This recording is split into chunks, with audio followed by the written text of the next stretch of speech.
한 사람의 인생은 한 권의 책이 아니라 단 한 줄의 문장으로 기억된다.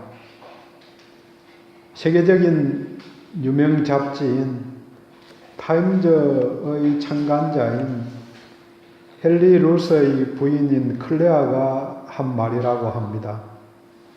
한 권이 아니고 한 줄입니다. 생각해보면 대다수의 사람들은 잘한 일들도 있지만 잘못한 일들도 있습니다. 그렇지만 남은 사람들이 기억하는 것은 거두절미하고 한 문장이나 한 단어로 기억되게 됩니다. 물론 평가하는 사람들이 어느 면을 택하느냐 하는 것은 각자의 선택이니까 어쩔 수 없을 것입니다. 잘 아시는 대로 고 박정희 대통령에 대해서도 어느 분은 경제를 살린 사람, 어느 분은 독재자라고 말하면서 기억을 합니다.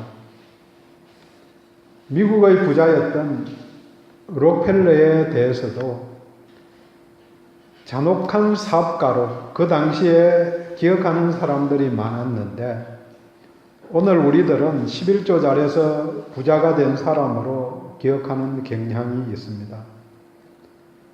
가까운 사람들에 대한 평가도 마찬가지일 것입니다. 이것저것 합해서 한마디로 좋은지 나쁜지 아니면 잘했다면 무엇을 잘했는지 평가를 합니다. 우리는 살아가면서 내 자신에 대해서 보여주고 싶은 이미지가 모두 있습니다. 어떤 사람으로 기억되기를 원하십니까? 내 자녀들은 다른 거는 다 잊어도 내가 어떤 사람이다 이걸 기억했으면 좋겠다. 그런 생각 다 갖고 있을 것입니다.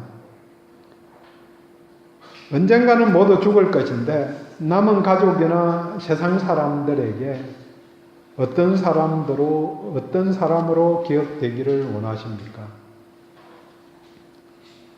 한번 생각해 보면 무엇을 잊지 않고 기억하며 사느냐가 그 사람을 만들어 갑니다. 기억되는 사람은 기억하는 사람이 만들어져 가는 것입니다. 우리는 창세기에서 에녹을 기억합니다. 하나님과 동행하다가 죽지 않고 하나님께서 데려간 사람입니다. 성경은 에녹이 65세에 아들 머두셀라를 낳은 후부터 300년 동안 하나님과 동행했다고 합니다. 65살이 되기 전 머두셀라를 낳기 전까지 그런 이야기가 없다는 거죠. 머두셀라의 뜻이 그가 죽으면 심판이 온다 이런 의미입니다. 이 이름을 하나님께서 붙여주셨을 것이라고 생각을 합니다. 그러니까 아들을 볼 때마다 이름을 부를 때마다 머두셀라 이리 와라 이렇게 이야기할 때마다 심판이 온다. 얘가 죽으면 심판이 온다고 그랬다. 심판이라는 단어를 기억하고 생각했을 것입니다. 그러니까 근신하는 삶이 하나님과 동행하는 삶으로 이렇게 바뀌었을 걸로 생각을 합니다. 하나님의 심판을 기억하는 자가 우리들에게 기억되는 자가 되었습니다. 그 이름대로 머두셀라가 죽던 해에 노아의 홍수가 일어났습니다. 성경에 나오는 왕들도 한 줄로 평가를 받았습니다. 그런데 이 평가는 우리가 생각하는 기준과 평가가 다릅니다. 북이스라엘에 오므리라는 왕이 있습니다. 그 아들이 아합 왕인데요. 오므리는 업적이 대단한 왕이었습니다. 근처인 모압을 정복하고 또 아람을 견제하기 위해서 두로와 동맹을 맺었습니다. 정치적으로, 외교적으로, 군사적으로 탁월한 성과를 이룬 왕이었습니다. 그 시대에 백성들은 잘 살았을 것입니다. 북한의 위협도 없고 다른 나라를 정복했으니까 많이 빼앗아 왔고 이렇게 저렇게. 하지만 성경의 기록은 간단합니다. 여호와 보시기에 악했다. 분열왕국 시대의 왕들의 평가는 한 줄로 나옵니다. 남유다에는 다윗의 길을 따른 선한 왕이다. 아니면 다윗의 길을 따르지 않은 악했다. 북이스라엘은 여로보암의 길을 따른 악한 왕이다. 이런 평가가 끝입니다. 하나님 앞에서 우리들에 대한 평가도 결국은 한 줄로 끝날 것입니다. 행위의 책에 기록된 수많은 이야기가 있음에도 불구하고 생명책에 기록된 사람인가? 이 평가가 결정적인 평가입니다. 오늘 본문에도 좋은 평가를 받아서 기억에 남을 것이라고 말한 여인이 있습니다. 순서대로 마가복음 시작해서 14번째 주일이 되어서 14장, 이제 15장, 16장 하면 되는데 다음 주에 추수감사 주일인데 15장 내용이 예수님 십자가 지신 내용이라서 그냥 계속 갈까 아니면 감사로 바꿀까 이런 생각을 하고 있습니다. 어쨌든 감사에 불구하고 예수님 십자가 지셔서 감사한 일이니까 그냥 가자 하는 생각이 지금은 우시한데 오늘 내에 결정을 할 것입니다.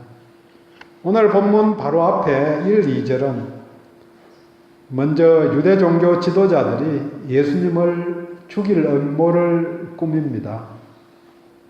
그리고 본문에서 마리아의 아름다운 헌신 이야기가 나오고 본문 뒤 10절, 11절은 비극적인 유다의 배반 이야기, 그 다음 그 뒤에는 최후의 만찬 장면이 나옵니다.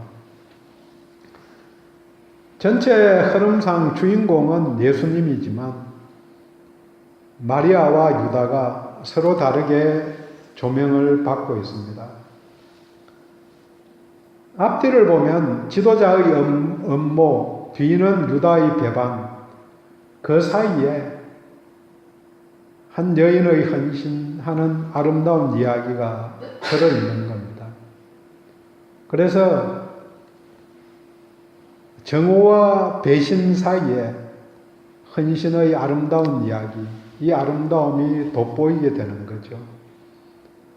다른 표현을 하면 쓰레기 더미 속에 있는 장미꽃 이렇게 표현할 수 있습니다.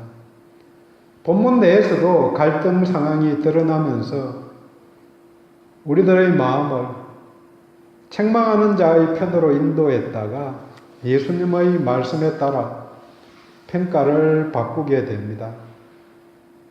성경을 읽으면서 자주 강조하는 말씀이지만 답으로만 읽으면 곤란합니다.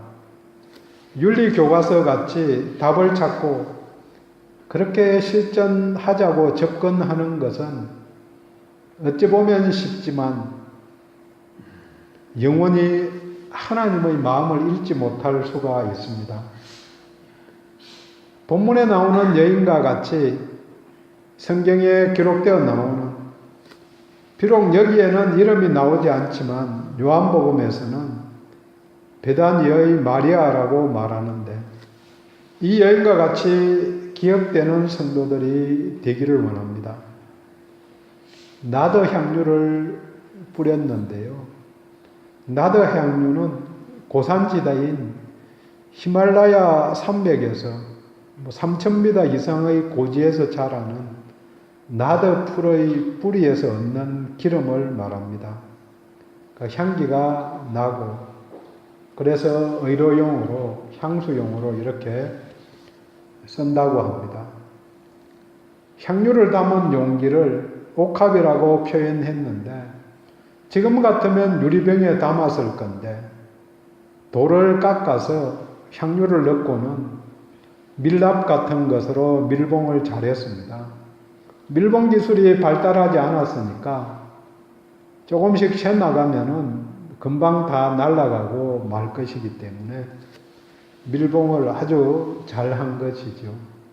그래서 그 밀봉 뜯는 게 깼다고 그렇게 표현을 한 것으로 봅니다. 한번 설명드린 적이 있지만 베다니는 무화과 나무의 집이라는 뜻도 있지만 슬픔의 집, 가난한 자들의 집이라는 뜻을 갖고 있습니다.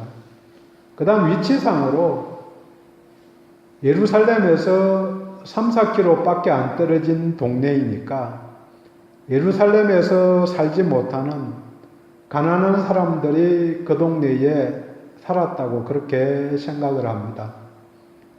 부자가 없는 동네였을 것으로 봅니다. 또 본문에 따르면 나병에서 나았으니까 손님을 청하고 잔치를 벌였겠지만 나병 환자였던 시몬이 사는 동네입니다. 그런 동네에서 가진 게 있으면 얼마나 가졌겠습니까? 그런데 한 여인이 밀봉한 것을 뜯어서 쏟은 향유의 값이 300데나리온, 1년 노동자 품값이 되는 거죠. 대충 요즘 돈으로 환산하면 2천만 원 정도 되지 않았을까. 하루에 10만 원씩 따지면 3천만 원이고 5만 원씩 따지면 1,500만 원이니까 2천만 원 가까이 되었을 거라고 생각을 합니다. 이렇게 큰 돈이 되는 향유를 어떻게 가지고 있었는지 짐작할 수 없지만 대단한 가치인 것은 분명합니다. 함께 본문의 여인이 한 행동을 통해서 본문이 주는 교훈을 함께 나누도록 하겠습니다. 성경이 기억하기를 원하는 이름을 통해서 우리는 기억하는 자로서의 삶을 살아낼 수 있기를 원합니다. 먼저 이 여인은 향유를 예수님의 머리에 부음으로 인해 기억되는 사람이 되었습니다. 이런 일을 한 사람이 있다고 지금도 알려지고 있고 우리들이 이 성경을 읽음으로 기억합니다. 천국에서 이 여인은 향유 이야기를 세상 사람들이 하는 걸 들으면 귀를 세우면서 듣고 있을 것입니다. 오늘도 내 이야기를 하는 사람들이 있구나. 좋은 이야기는 전파됩니다. 말하지 말라고 해도 알려집니다. EBS 다큐멘터리 중에 명의라는 프로그램이 있습니다. 매주 금요일 9시 50분부터 방송됩니다. 거기에 나오는 환자들이 중병에서 치유를 받고 치유 못 받고 죽는 사람들도 있고 또 이런 위험성이 있다. 이 병들은 이렇게 이야기하는 것을 들으면서 그런 병이 걸리면은 방송에 나오는 의사를 찾아가야 되겠다. 그런 생각을 하게 됩니다. 물론 내가 그런 병에 걸렸다가 나았으면 주변 사람들에게 자랑할 겁니다.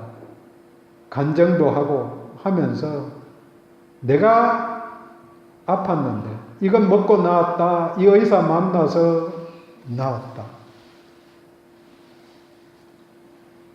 9절 복음이 전파되는 곳에는 이 여인이 행한 일이 말해진다. 옳습니다. 저희도 오늘 들었고 또 계속해서 듣게 되는 날이 있을 것입니다. 내 복음서에 다 나오니까 복음서 읽을 때에 처음부터 읽으면 꼭 한 번씩 읽게 되어 있는 거죠. 어떤 식으로 보든 기억하게 됩니다. 인생은 남는 게 평판밖에 없는데 무엇을 남기고 어떻게 기억되기를 원하십니까? 아니면 내 묘비명을 어떻게 적혀지기를 원하십니까?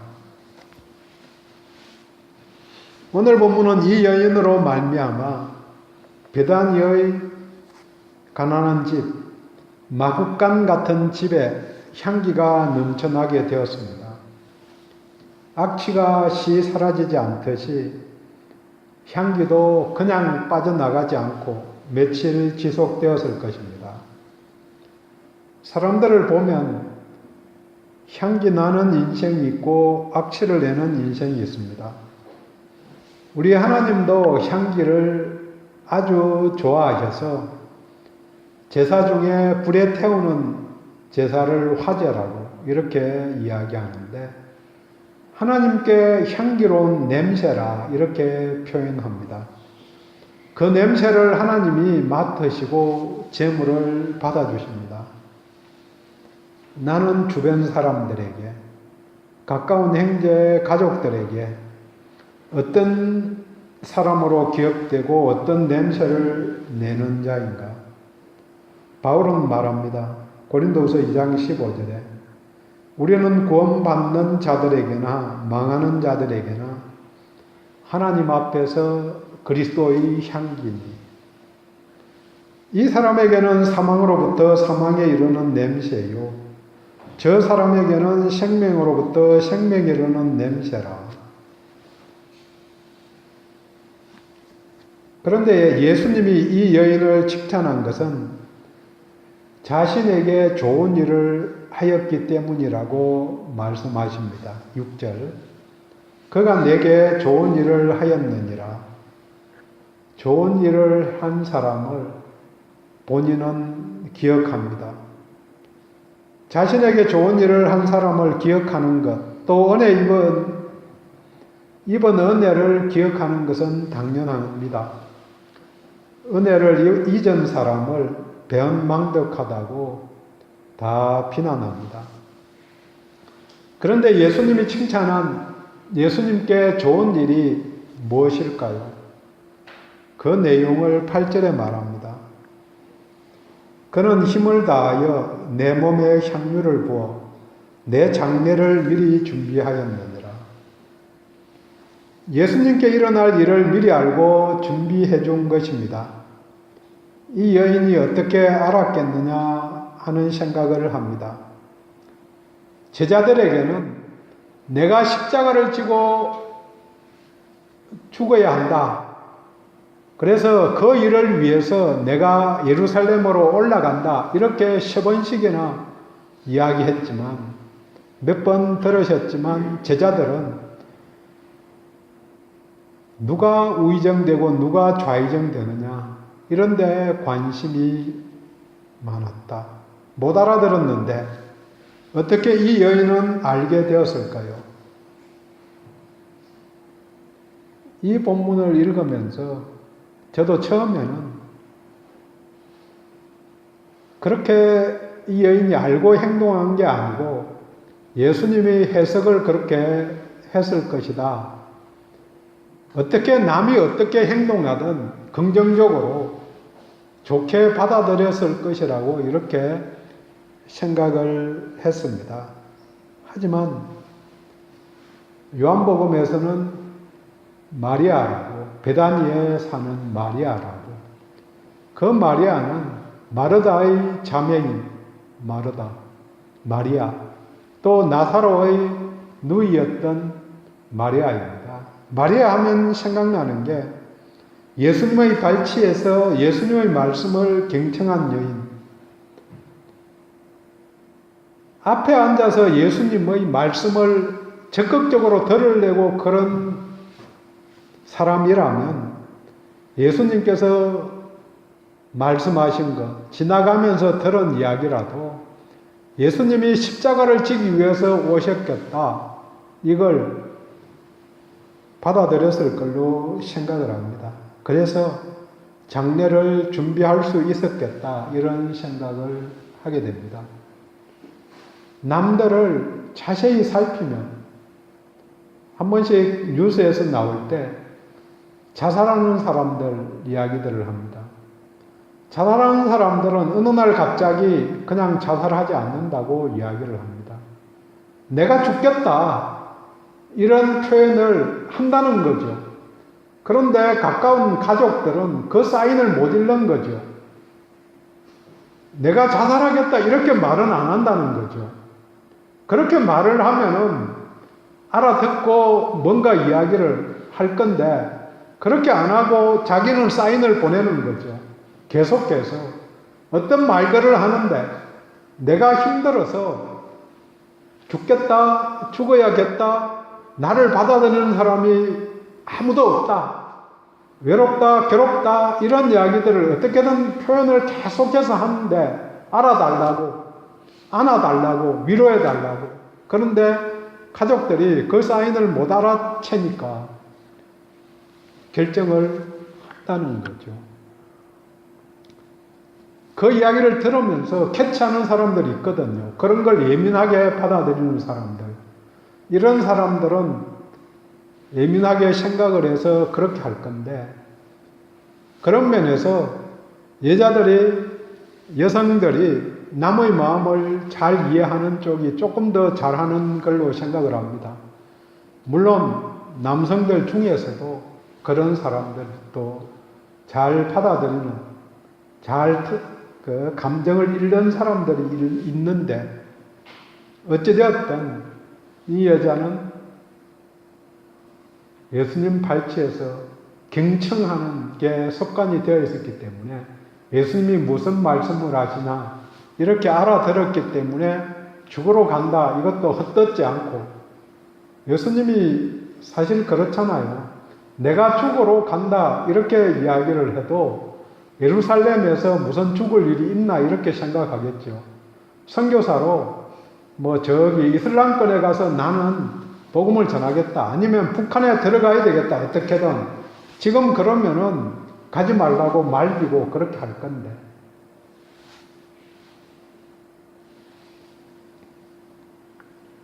예수님의 마음을 알았기 때문에 그렇게 했을 거라 이런 생각을 조금 더 해봤습니다.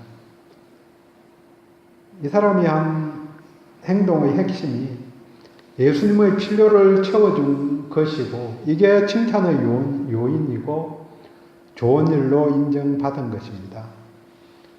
주는 의도도 중요하지만 받는 사람의 필요를 정확하게 읽고 그 필요를 채워주는 사람이 좋은 일을 한 사람입니다. 어떤 선물이든 선물은 받으면 감사하지요. 생각하고 준 것이니까. 근데 어떤 때에는 선물을 받고도 부담이 있을 때가 있을 것입니다. 준 것에 대해서 감사하기는 한데 딱히 쓸데가 없는 경우라든지, 내가 필요하지 않기 때문에 다른 사람에게 줄 때에 받는 사람이 좋아할 것 같지 않은, 또 좋아할 사람이 떠오르지 않을 때에 애매할 수 있는 거죠. 특별히 쓰던 것 줄 때에 그걸 받는 사람이 내가 생각해서는 꼭 필요한 거니까, 저 사람에게 또 깨끗하니까 주려고 하는데 받는 사람이 이런 것 준다고 사주려면은 새 거 사주지 이렇게 이야기할 수도 있는 거거든요. 그래서 조심스러운 거죠.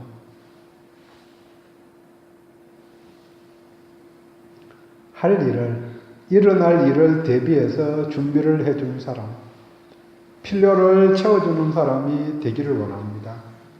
물론 이렇게 하기 위해서는 계속적으로 관심을 갖고 찾아봐야 합니다.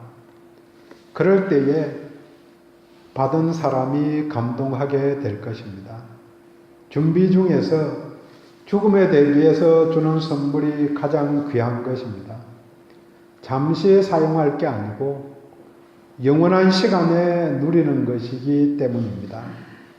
이 점에서 복음을 선물하는 것이 최상의 선물입니다. 이 여인은 예수님의 죽음을 준비하는 향유를 부었습니다. 한편으로 이 향유 기름은 사역을 시작하면서 예수님이 받은 성령의 침례와 같이 사역을 마무리하는 침례입니다. 유대인들이 장례를 지낼 때에 사람이 죽으면 먼저 눈을 감기고, 그건 우리도 마찬가지일 겁니다. 죽은 사람이 눈 뜨고 쳐다보고 있으면 썸떡하니까 눈부터 감기고, 그 다음에는 씻기고 향유나 몰약을 발랐습니다. 그리고 세마포를 싸서는 들것에 메고는 매장지로 운반했습니다. 시체에 향유를 발랐기에 장례 준비를 제대로 한 것입니다. 십자가 죽음을 준비하였기에 9절에 복음이 전파되는 곳에 기억할 것이라고 말합니다. 향유 사건이 기억되어야 할 이유가 복음의 핵심인 십자가 사건을 준비하였기 때문입니다. 예수님께 향유를 뿌린 것 그 자체가 중요한 게 아니고 십자가 사건을 보라고 그 일을 이루는데 향유가 손가락 역할을 한다는 거죠. 죽음을 준비하는 것, 예수님의 돌아가심을 보지 못하면 이 향유 속에서 향유를 드려야 된다, 우리도 향유를 드리자, 옥합을 깨자, 이건 본질이 아니라는 거죠. 본질이 뭐냐? 예수님이 우리를 위해서 십자가에 돌아가셨다. 그걸 준비하는 손가락 같은 역할, 가르치는 표지판이 된 거지, 이게 중요한 의미를 가진 게 아니라는 거죠.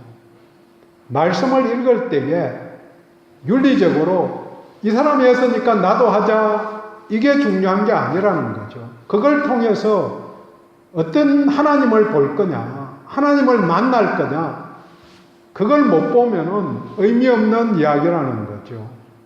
착하게 살면 좋지요. 그렇지만 하나님 앞에서 사람들에게 있는 것 다 주고 몸까지 다 줘도 하나님 앞에서 그게 무슨 의미가 있느냐고 하나님이 물으실 수 있다는 거죠.